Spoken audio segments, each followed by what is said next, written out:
never got the equipment back. Jerome claims the guitar and effects box were stolen from his car. Now here's Judge Joe Brown. Everyone rise. This court is now in session. The Honorable Judge Joe Brown presiding. Please be seated and come to order. Your Honor, this is the matter of James versus Turner, case number 335. Thank you, Miss Holly. Welcome. Mr. James, you're suing Mr. Turner. You've alleged that he borrowed one of your guitars and some other assorted equipment and that it was stolen and he has not compensated you for the loss. Is that correct, sir? Exactly. Is that right, sir? This is true, Your Honor. All right. Tell me about it, Mr. James. Well, I've been knowing Mr. Turner since around 1985. You know, he's a fellow musician like myself, and he used to hang around the studio, and so we became friends. And, you know, I show him guitar chords and, you know, help him out, and he'd, you know, make errands for the group. You know, he wanted to be around music, and I kind of took him in, almost like, you know, like a son.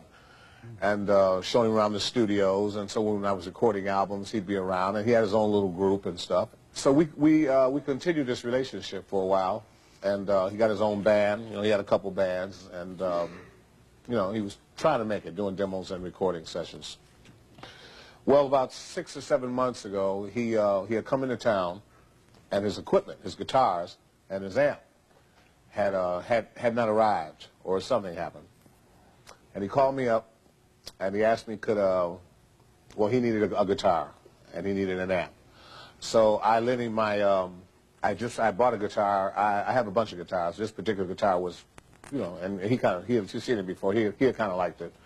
And a Kurzweiler amp, which is a box that contains a lot of effects and stuff, which I have the receipts if I could present them to you. It was like $3,800 for the Kurzweiler, and the guitar cost me a little over $1,700. I have the receipts right there. You've seen these, sir? No, I haven't, but I will take Mr. James' word for it. Pass them, Miss Holly, to Mr. Turner. Thank you. All right. Anyway, if I may continue. Yes, sir. He called me up. He was in desperate, dire need to. He had some kind of gig he had to do, and he had called some other musicians, and they weren't around. So he called me up. I said, "Sure, you know, here, I'll let you use the Kurzweiler, because you know I'm all about helping musicians. You know, if you're a friend of mine, I think you're a friend of mine. I'll give you the world." He told me that he had taken the guitar and the amp and put it in his car. Somebody had broken into his car, taken the guitar, and taken the amp. So I take it you've not had the guitar returned, and you've made a claim to him for the loss. Yeah, I mean, I told him. I mean, I didn't really get into detail how much things were worth, because money is really not the objective with him. It was friendship. This stuff, you know, it costs a little money, man. You know, I'm building my life and my career back together. Pay me. I said, whatever's conducive for you, you know. So I said $200 or $300. So we worked out a thing. And he ended up paying me. He gave me a couple of payments. I think one time he paid me $200. Sent me a payment another month of $300. And the payment stopped. I mean, there was nothing. Yeah, but why? 500? Wait a minute. Yeah, but we'll get into why. Hello, you just hold on for. I'm sorry. $500 you got. Yeah, somewhere around there. All right. He's going to get into this thing, but seeing that this is my time to talk, I'll just finish telling you. Then we got together at a Club Billboard on Sunset, a bunch of us, and people were drinking a little bit, and no slight on my friend JT, or my used-to-be friend, but you know he's there's a little sugar in his tank, you know. I mean, there's a little I mean, he's a little sugar going on up in there. Don't say that, Rick. Don't say that. What he's basically homosexual, okay? Now I have a problem with that, because I love him still, okay? I mean, you know, I'm not, you know, I'm straight, but I don't have a problem with homosexuals. You know, they're in my life. I love them. I embrace them. I don't have a problem with it. This particular night, he had a little bit too much to drink, and you did have a little bit too much to drink. And I take it this has something to do with his failure to pay off the balance. Well, yeah, I'm getting to that. And you know, so all of a sudden we're all, you know, around the bar, and a bunch of us are talking, and I get this hand on my butt, you know, and the hand is like there for a few, you know, 40, 60 seconds, you know. And then there's another hand on my butt. And I look around, and it's JT. Now, hello. And then he goes into comments, well, you know, Rick, it was an accident, you know, or something. The hand was on my butt 40 seconds. How, a 40-second accident, your hand squeezing your butt? No, that's not what happened, Rick. It was at least 40 or 50 seconds. All right, we got that. Both buttocks. All right. 2 hands full. And so I went off on him, okay? you know, I got friends around and stuff, you know, and I know he likes me, you know, and I mean, I never thought it was that way, a sexual kind of thing. And it's not.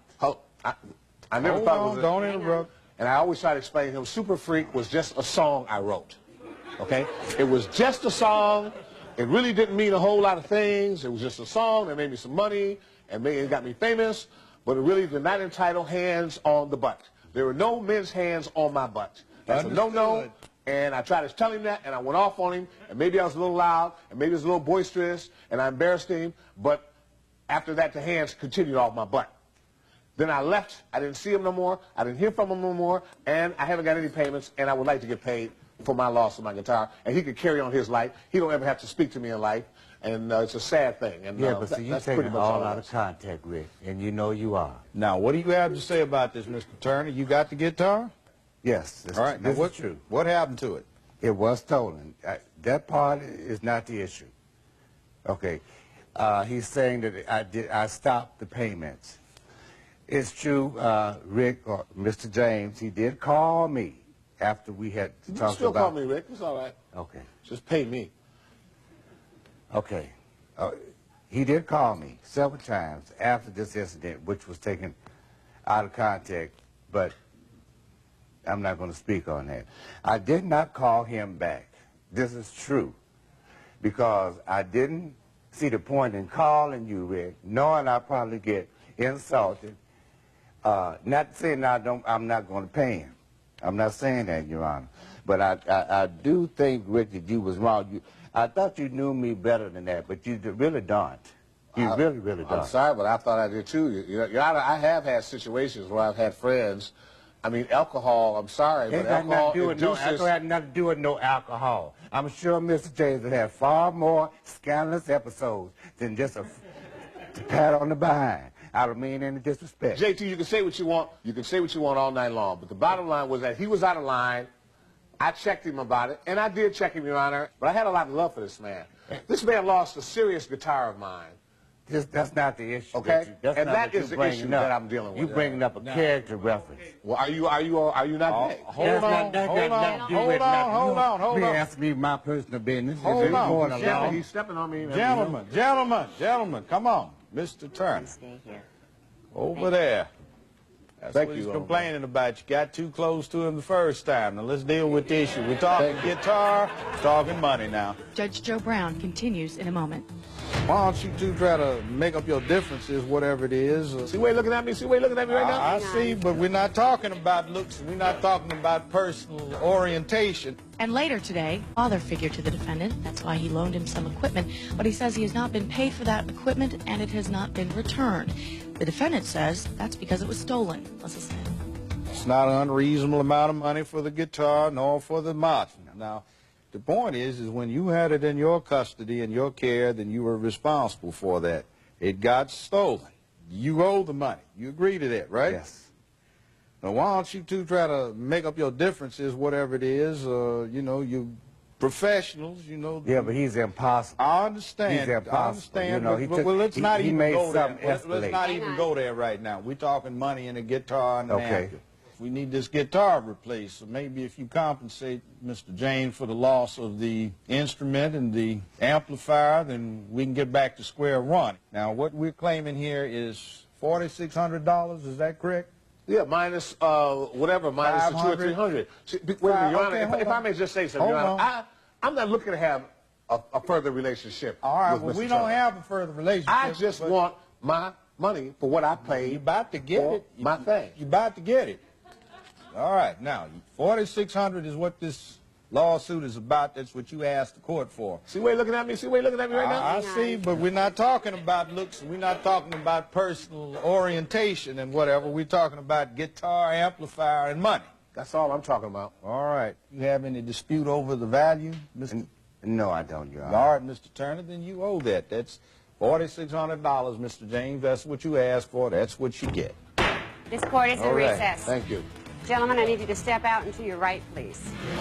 You're going to get paid for the equipment. How do you feel about that, first of all? I feel good about that. I mean, that's all I ever wanted. What about the friendship? I mean, you know, he's going to pay me for the guitar and stuff. I mean, Oh, a handshake before I've even asked. You know, I've been on this, you know, he's a great guitar player, he's a great guy, and I don't bear any malice, you know, and and I love him. And if I was homosexual, he'd be my wife. That has nothing to do with it. It's all right. But you know, it all worked out fair, and that's the main thing here. And now we're on to the next case.